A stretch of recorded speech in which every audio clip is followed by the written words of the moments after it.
Hi everybody, this is CohhCarnage here with a quick video on a question I get all the time. It's a two-parter. The first question is, if I've never played a Souls game, would you recommend this game? And the second question is, I'm a first-time player, do you have any advice for me? Let's address that at the beginning.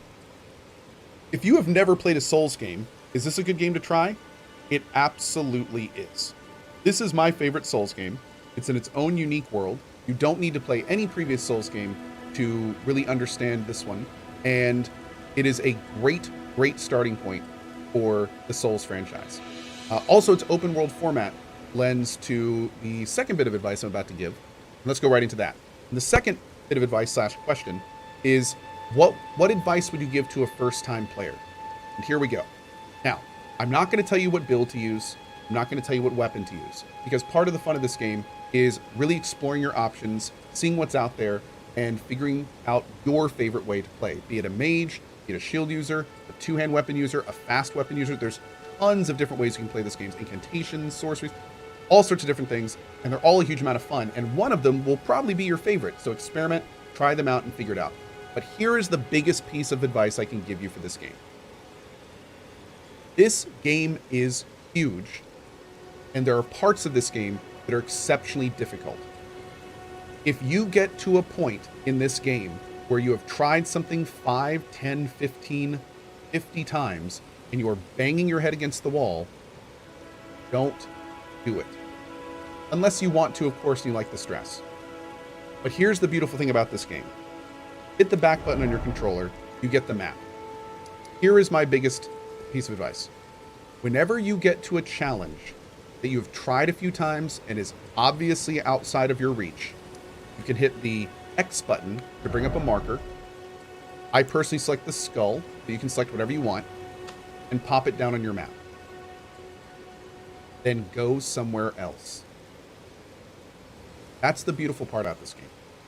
It is a huge, glorious world to explore with tons of secrets, tons of ways to progress your character, tons of weapons, items, spells, and armor, and all of these will make your challenges easier. So for instance, small bit of a spoiler, but you probably know about this anyway.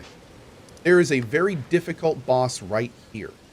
If you follow the bonfires, you will get to it early in the game.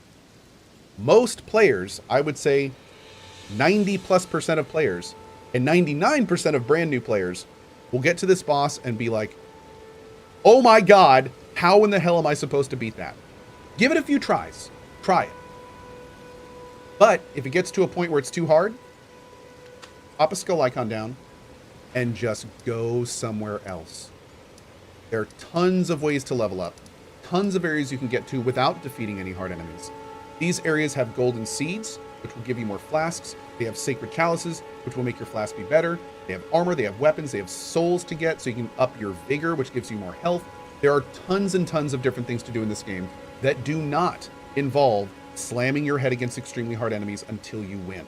In fact, I've said many times that this Souls game is the easiest Souls game. And what I just told you is one of the reasons why.